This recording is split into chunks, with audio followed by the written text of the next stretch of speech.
Hello guys, स्वागत है आपका आपके अपने ही चैनल श्रुति क्लासेस पर। बिना टाइम गवाए चलिए हम अपने आज की वीडियो को स्टार्ट करते हैं। हमारा आज का टॉपिक है भारतीय राष्ट्रीय आंदोलन से संबंधित महत्वपूर्ण आंदोलन एवं घटनाएं। भारतीय राष्ट्रीय आंदोलन से संबंधित जितने भी महत्वपूर्ण आंदोलन हैं और घटनाएं हैं, इनके बारे में आज हम पढ़ेंगे। ये बहुत ही इम्पॉर्टेंट टॉपिक है। इससे हमेशा ही एक ना एक क्या उससे ज़्यादा ही क्वेश्चन एग्जाम्स में फंस जाता है। ठीक है, तो इस वीडियो को आप ध्यान से देखिएगा और जितने भी वर्ड्स के बारे में बताया गया है उनको आप याद रखिएगा। ठीक है, यहाँ पर इस वीडियो में हम सारे वर्ड्सों के बारे में नहीं पढ़ेंगे। कुछ इस वीडियो में पढ़ेंगे और कुछ इसके अगले वीडियो में पढ़ेंगे, जो सेकंड पार्ट होगा। ठीक है, अगर एक ही वीडियो में लेंगे तो बहुत लंबा हो जाएगा, क्योंकि बहुत सारे घटनाओं के बारे में दे रखा है। तो चलिए फिर शुरू करते हैं हमारे वीडियो को। सबसे पहले देखिए, यहाँ पर जो दे रखा है ये क्या है? ये है वर्ष। ठीक है, ये है वर्ष। यहाँ पे जो दे रखा है ये चीज़, ये क्या है? आंदोलन एवं घटनाएं। ठीक है, इस वर्ष में जो भी आंदोलन या फिर घटना हुई है वो दे रखा है, और यहाँ पर उससे इस आंदोलन या घटना से संबंधित जो विषय है उस चीज़ के बारे में, या फिर इसकी जिसने स्थापना करी है, ठीक है, उन व्यक्तियों के बारे में यहाँ पे दे रखा है। ठीक है, तो चलिए फिर शुरू करते हैं। सबसे पहले देखिए कौन से वर्ष के बारे में दिया है? 1885। ठीक है, हाँ, 1885 से ही भारतीय राष्ट्रीय आंदोलन की शुरुआत होती है। इसमें क्या हुआ था? भारतीय राष्ट्रीय कांग्रेस की स्थापना हुई थी। ठीक है, 1885 में क्या हुआ था? भारतीय राष्ट्रीय कांग्रेस की स्थापना हुई थी, और ये किया किसने था? ए.ओ. ह्यूम ने किया था। ठीक है, भारतीय राष्ट्रीय कांग्रेस की स्थापना किसने करी थी? ए.ओ. ह्यूम ने करी थी। ये चीज़ ध्यान रखिएगा, ये क्वेश्चन पूछा जाता है। भारतीय राष्ट्रीय कांग्रेस की स्थापना किसने करी? तो ए.ओ. ह्यूम ने करी। कौन से वर्ष में करी? तो 1885 में करी। ठीक है, तो चलिए अब नेक्स्ट ईयर पे चलते हैं। नेक्स्ट ईयर देखिए दे रखा है 1905। अब देखते हैं 1905 में क्या हुआ था। 1905 में बंग भंग आंदोलन हुआ था। ठीक है, 1905 में क्या हुआ था? बंग भंग आंदोलन हुआ था। इसको एक और चीज़ कहते हैं, स्वदेशी आंदोलन। इसको भी आप ध्यान रखिएगा, ये यहाँ पे लिखा नहीं है। यहाँ पे इसी वर्ष में 1905 में स्वदेशी आंदोलन भी अपनाया गया था। ठीक है, विदेशी सामानों को बहिष्कार किया गया था, और यहाँ पर स्वदेशी आंदोलन को अपनाया गया था। कौन से वर्ष में? 1905 में। इससे संबंधित विषय क्या है? बंगाल के विरुद्ध, बंगाल के विभाजन के विरुद्ध। ये जो बंग भंग आंदोलन हुआ था, ये किस लिए हुआ था? बंगाल के विभाजन के विरुद्ध हुआ था। ठीक है, ध्यान रखिएगा। बंग भंग आंदोलन कौन से वर्ष में हुआ? तो 1905 में हुआ। किस वजह से हुआ? तो बंगाल के विभाजन के विरुद्ध हुआ था। और एक और चीज़ में खास बात क्या है? स्वदेशी आंदोलन। इसी वर्ष में स्वदेशी आंदोलन को अपनाया गया था। ठीक है, अब नेक्स्ट ईयर पे चलते हैं। नेक्स्ट ईयर देखिए है 1906। 1906 में देखिए क्या हुआ था? मुस्लिम लीग की स्थापना हुई थी। ठीक है, 1906 में मुस्लिम लीग की स्थापना हुई थी। किसने करी थी? आगा खान ने करी थी और सलीम उल्लाह खान ने करी थी। दो इंसान थे, एक आगा खान और सलीम उल्लाह खान। इन दोनों ने मिल करके मुस्लिम लीग की स्थापना करी थी। कौन से वर्ष में? 1906 में। ठीक है, 1905 में क्या हुआ था? बंग भंग आंदोलन हुआ था। 1906 में क्या हुआ है? मुस्लिम लीग की स्थापना हुई है। किसने करी? आगा खान और सलीम उल्लाह खान ने करी। अब नेक्स्ट ईयर देखिए 1907। 1907 में देखिए क्या हुआ है? कांग्रेस का विभाजन। ठीक है, 1907 में क्या हुआ? कांग्रेस का विभाजन हो गया। कौन से? एक था नरम दल में और दूसरा था गरम दल में। ठीक है, पहला विभाजन हुआ नरम दल में और दूसरा विभाजन हुआ गरम दल में। कांग्रेस का विभाजन दो दलों में विभाजित था। कांग्रेस को दो दलों में विभाजित किया गया, पहला नरम और दूसरा गरम। ठीक है, कौन से वर्ष में? 1907 में। तो अगर पूछा जाए कांग्रेस का विभाजन कौन से वर्ष किया गया, तो बताएंगे आप 1907 में। या फिर ये भी पूछ सकता है कांग्रेस का बंटवारा नरम और गरम दल में कब हुआ, तो आप कहेंगे 1907 में। ठीक है, अब अगर जगह पूछ लेता है कि कौन से जगह पर हुआ था, तो वो आप क्या बताएंगे? ढाका में हुआ था। ठीक है, ये 1907 में कांग्रेस का विभाजन कौन सी जगह पे हुआ था? तो ढाका में हुआ था। ठीक, अब चलते हैं नेक्स्ट ईयर पे। नेक्स्ट ईयर देखिए कौन सा है? 1916। अब देखिए 1916 की क्या खास बात है? इसमें दो चीज़ है, एक तो है होम रूल आंदोलन और दूसरा है लखनऊ पैक्ट। ठीक है, 1916 में दो घटनाएं घटी थी। पहला था होम रूल आंदोलन, दूसरा है लखनऊ पैक्ट। होम रूल आंदोलन से संबंधित क्या? तिलक एवं एनी बेसेंट। होम रूल आंदोलन से संबंधित जो व्यक्ति हैं वो कौन है? तिलक एवं एनी बेसेंट है। बहुत ही इंपॉर्टेंट क्वेश्चन है ये, होम रूल आंदोलन एग्जाम्स में कई बार पूछा गया है। दूसरा है लखनऊ पैक्ट, ये क्या है? कांग्रेस तथा मुस्लिम लीग में समझौता। ठीक है, कांग्रेस और मुस्लिम लीग में समझौता हुआ था जिसको लखनऊ पैक्ट का नाम दे दिया गया है। ठीक है, तो आप ये चीज़ ध्यान रखिएगा। होम रूल आंदोलन कौन से वर्ष में हुआ? 1916 में हुआ। लखनऊ पैक्ट कब हुआ? 1916 में हुआ। होम रूल आंदोलन से संबंधित व्यक्ति कौन है? किसने किया था ये आंदोलन? तो आप बताएंगे तिलक एवं एनी बेसेंट ने। लखनऊ पैक्ट से संबंधित विषय क्या है? कांग्रेस तथा मुस्लिम लीग में समझौता हुआ था। ये भी आपसे पूछ सकता है, कांग्रेस तथा मुस्लिम लीग में जो समझौता हुआ था उसको कौन सा नाम दिया गया है? तो आप कहेंगे लखनऊ पैक्ट। ठीक है, अब चलते हैं नेक्स्ट ईयर पे। नेक्स्ट ईयर देखिए क्या है? 1917। इसमें क्या हुआ था? मॉन्टेग्यू घोषणा हुई थी। ठीक है, 1917 में क्या हुआ था? मॉन्टेग्यू घोषणा हुई थी। भारत मंत्री लॉर्ड मॉन्टेग्यू की घोषणा। ठीक है, ये कौन थे? भारत मंत्री थे और इन्होंने घोषणा की थी जिसको कि कौन से वर्ष में? 1917 में। ठीक, इससे आपको ये चीज़ आपको कहाँ पे देखनी, ये अलग से नहीं पूछा जाएगा, ये आपको जहाँ पे क्रम दिया होगा ना कि कौन से वर्ष में कौन से क्रम से घटना घटी, तो उसमें आपको ये चीज़ दे सकता है मॉन्टेग्यू के बारे में। तो आप ध्यान रखिएगा, मॉन्टेग्यू की घोषणा कब हुई? 1917 में हुई। ठीक है, अब देखिए नेक्स्ट ईयर क्या है? 1919। ये बहुत ही इम्पॉर्टेंट है। 1919 में 3 चीज़ें घटी थी। ठीक है, इससे पहले जो हम देखे थे उसमें 2 चीज़ें घटी थी, है ना? वो कब घटा था? 1916 में। 1919 में 3 चीज़ें घटी हैं। कौन कौन सी? रौलैट एक्ट, जलियांवाला बाग हत्याकांड और खिलाफत आंदोलन। ये तीनों चीज़ मोस्ट इम्पॉर्टेंट है, तीनों चीज़ के बारे में पूछा जाता है। तो देखिए रौलैट एक्ट में क्या है? रौलैट एक्ट में है काला कानून। काला कानून क्या है? काला कानून के अंतर्गत क्या है? किसी भी व्यक्ति को संदेह के आधार पर गिरफ्तार किया जा सकता है। ठीक है, रौलैट एक्ट में क्या दिया हुआ है? काला कानून के बारे में दिया गया है। अब आप काला कानून तो सुने नहीं होंगे, कहेंगे काला कानून क्या है? तो काला कानून के अंदर क्या था कि किसी भी व्यक्ति को जिस पे संदेह होगा उस संदेह के आधार पर ही उस व्यक्ति को गिरफ्तार किया जा सकता है। ये था रौलैट एक्ट में दिया गया था। ठीक है, दूसरा है जलियांवाला बाग हत्याकांड। इसमें क्या है? जनरल डायर ने गोली चलवा दी थी जिसको कि जलियांवाला बाग हत्याकांड का नाम दे दिया गया है। ये कब हुआ था? ये 13 अप्रैल 1919 में हुआ था, जिसमें कि अमृतसर में। ये चीज़ कहाँ हुआ था? अमृतसर में हुआ था। ठीक है, जलियांवाला बाग हत्याकांड अमृतसर में एक थे जनरल डायर जिन्होंने गोली चलवा दी थी, इसी को जलियांवाला बाग हत्याकांड का नाम दिया गया है। तीसरा क्या है? खिलाफत आंदोलन। अब देखिए खिलाफत आंदोलन में क्या है? खिलाफत आंदोलन कब किया गया? 1919 में किया गया। कौन किया? शौकत अली और मोहम्मद अली। ठीक है, खिलाफत आंदोलन में भी 2 लोग इन्वॉल्व हैं, पहले तो शौकत अली और दूसरे मोहम्मद अली। तो इसमें हमने क्या देखा? 1919 में कौन कौन सी चीज़ें घटी हैं?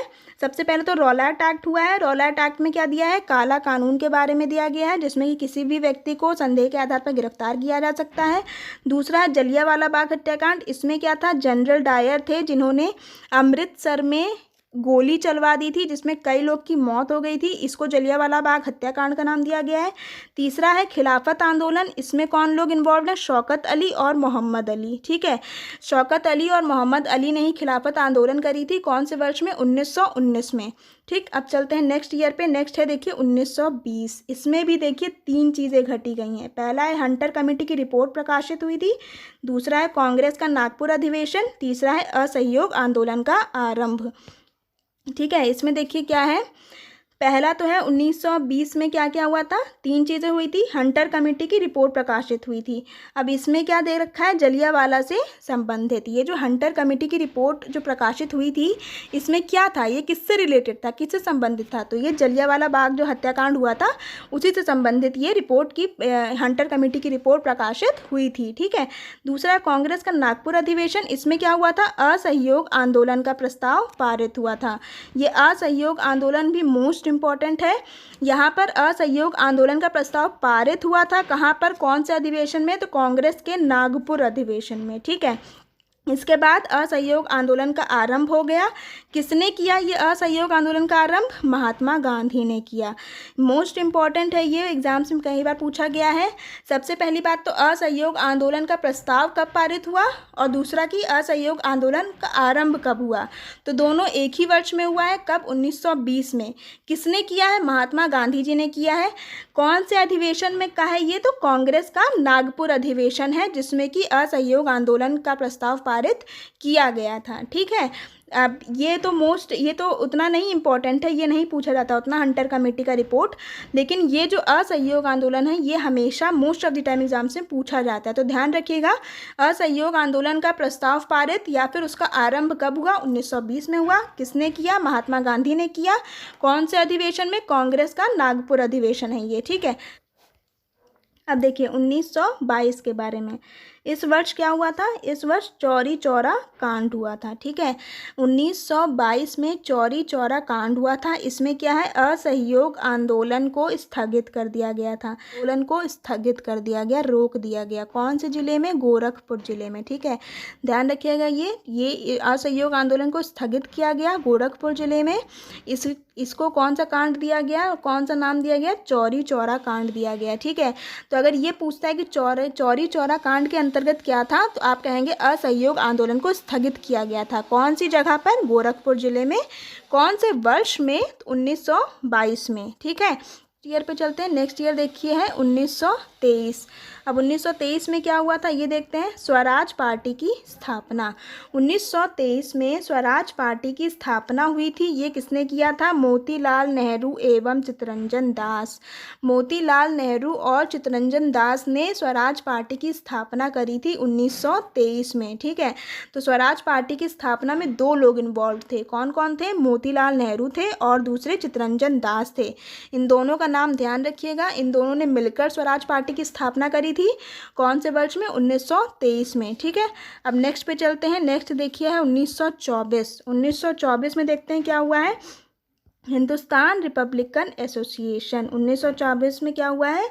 Hindustan Republican association. इससे संबंधित व्यक्ति कौन है? सचिंद्र सान्याल। ठीक है, हिंदुस्तान रिपब्लिकन एसोसिएशन कौन से वर्ष हुआ? 1924 में हुआ। इससे संबंधित व्यक्ति कौन है? सचिंद्र सान्याल हैं। ठीक है, अब नेक्स्ट ईयर पे चलते हैं। नेक्स्ट ईयर देखिए 1927। 1927 में देखते हैं क्या हुआ है। साइमन कमीशन की नियुक्ति, ये भी मोस्ट इम्पॉर्टेंट है। साइमन कमीशन की नियुक्ति ये साइमन कमीशन की नियुक्ति क्या है? जॉन साइमन की अध्यक्षता में 7 सदस्यीय आयोग का गठन किया गया था। ठीक है, 1927 में साइमन कमीशन की नियुक्ति किया गया। इसमें क्या था? John Simon. साइमन कमीशन का नाम किस पे पड़ा? जॉन साइमन के नाम पर पड़ा। उन्हीं की अध्यक्षता में 7 सदस्यीय आयोग का गठन किया गया था। ये भी आपसे पूछ सकता है साइमन कमीशन में कितने सदस्यों का गठन हुआ था, तो आप कहेंगे 7। ठीक है, साइमन कमीशन में 7 सदस्यीय आयोग का गठन हुआ था। साइमन कमीशन की नियुक्ति कब हुई थी? 1927 में हुई थी। ठीक है, अब नेक्स्ट ईयर देखिए क्या है 1928। अब देखिए ये भी बहुत इंपॉर्टेंट है क्योंकि इसमें साइमन कमीशन के बारे में दे रखा है। 1928 में क्या हुआ? साइमन कमीशन का भारत आगमन। साइमन कमीशन का भारत आगमन, साइमन कमीशन की नियुक्ति जॉन साइमन की अध्यक्षता में हुई और साइमन कमीशन का भारत आगमन लाला लाजपत राय की अध्यक्षता में हुई। ठीक है, दूसरा है नेहरू रिपोर्ट। अब नेहरू रिपोर्ट से संबंधित व्यक्ति कौन है? मोतीलाल नेहरू। नेहरू रिपोर्ट किसकी है? तो आप कहेंगे मोतीलाल नेहरू की है। आप तो जाहिर सी बात है यहाँ नेहरू रिपोर्ट दे रखा है तो आप ये तो जान ही जाएंगे, लेकिन ये जवाहरलाल नेहरू गलती से भी मत करिएगा, ऑप्शन में वो भी दिया जाता है उनका भी नाम। लेकिन नेहरू रिपोर्ट से संबंधित व्यक्ति कौन है? मोतीलाल नेहरू। ठीक है, नेहरू रिपोर्ट के अध्यक्ष कौन है? मोतीलाल नेहरू हैं। ध्यान रखिएगा, ये कई बार गलती हो जाती है, जवाहरलाल नेहरू देख करके नेहरू रिपोर्ट नेहरू नाम से उन्हीं को टिक कर देते हैं, लेकिन नेहरू रिपोर्ट की अध्यक्षता किसने करी थी? मोतीलाल नेहरू ने करी थी। ठीक है, तीसरा है बारदोली सत्याग्रह। ये भी मोस्ट इंपॉर्टेंट है। सरदार वल्लभ भाई पटेल के नेतृत्व में आंदोलन हुआ था। बारदोली सत्याग्रह क्या है? एक आंदोलन है। किसके नेतृत्व में हुआ था? सरदार वल्लभ भाई पटेल के नेतृत्व में हुआ था। कौन से वर्ष में? 1928 में। ठीक, तो 1928 1928 में देखिए कौन कौन सी चीज़ें हुई हैं। पहला हुआ साइमन कमीशन का भारत आगमन 27 में, इससे एक साल पहले साइमन कमीशन की नियुक्ति हुई थी। किसकी अध्यक्षता में? जॉन साइमन की अध्यक्षता में। फिर अगले साल क्या हुआ? 1928 में साइमन कमीशन का भारत आगमन हो गया। किसकी अध्यक्षता में? लाला लाजपत राय की अध्यक्षता में। ठीक है। फिर इसी साल क्या हुआ? नेहरू रिपोर्ट भी आया। नेहरू रिपोर्ट किसकी है? मोतीलाल नेहरू की है।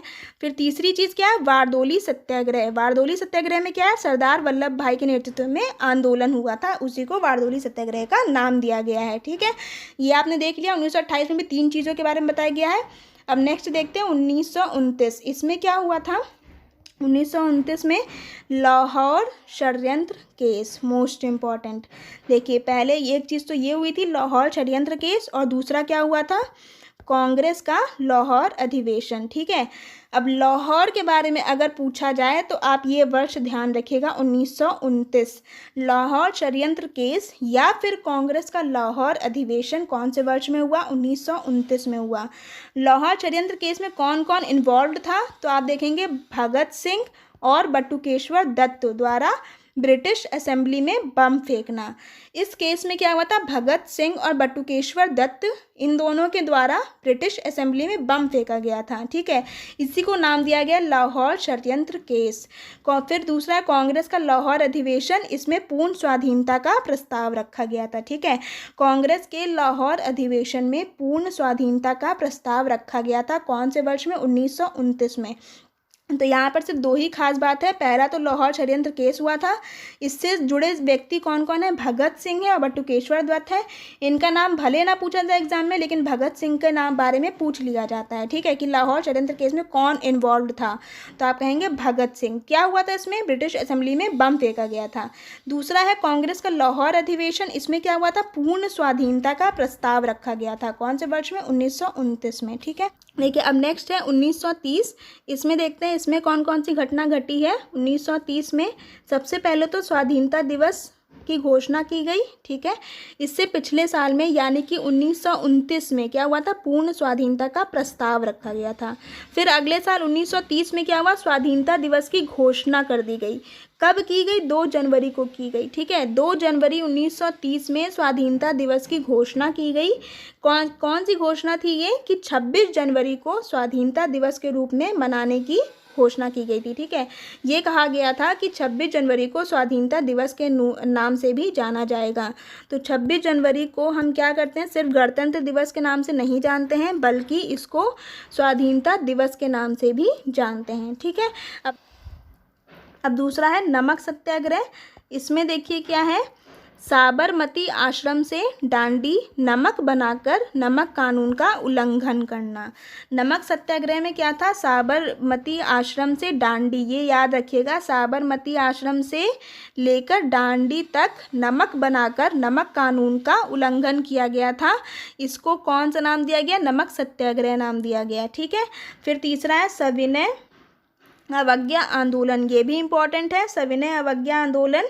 इसमें इस वर्ष 1930 में डेट क्या थी? 6 अप्रैल। ठीक है, 6 अप्रैल 1930 में सविनय अवज्ञा आंदोलन की शुरुआत करी गई थी। ठीक है, सविनय अवज्ञा आंदोलन की शुरुआत कब की गई? 6 अप्रैल 1930 में। ध्यान रखिएगा, 1930 में भी 3 चीज़ें घटी हैं। पहला तो स्वाधीनता दिवस। ठीक है, स्वाधीनता दिवस की घोषणा की गई थी कि 26 जनवरी को स्वाधीनता दिवस के रूप में माना जाएगा। दूसरा था नमक सत्याग्रह, इसमें था साबरमती आश्रम से लेकर डांडी तक नमक बनाकर नमक कानून का उल्लंघन किया गया था। तीसरा है सविनय अवज्ञा आंदोलन, जो कि 6 अप्रैल को इसकी शुरुआत करी गई थी। ठीक है, 6 अप्रैल 1930 को सविनय अवज्ञा आंदोलन की शुरुआत करी गई थी। अब इससे आगे के डेट्स को हम अगले वीडियो में कवर करेंगे। आज के लिए इतना ही काफ़ी है। इसको आप ध्यान से पढ़िएगा, बार बार देखिएगा, सुनिएगा, ताकि आपको याद हो जाए। इन जितने भी डेट्स पढ़ी है आपने, उसके बारे में एग्ज़ाम्स में 100% एक ना एक ज़रूर फंसेगा। ठीक है, तो प्लीज़ लाइक कर दीजिएगा वीडियो को, और कमेंट करके अपनी सुझाव या फिर अपने विचार प्लीज़ बताइएगा। और अगर चैनल सब्सक्राइब ना किया हो तो सब्सक्राइब कर दीजिएगा। ठीक है guys, thank you guys for watching, bye bye.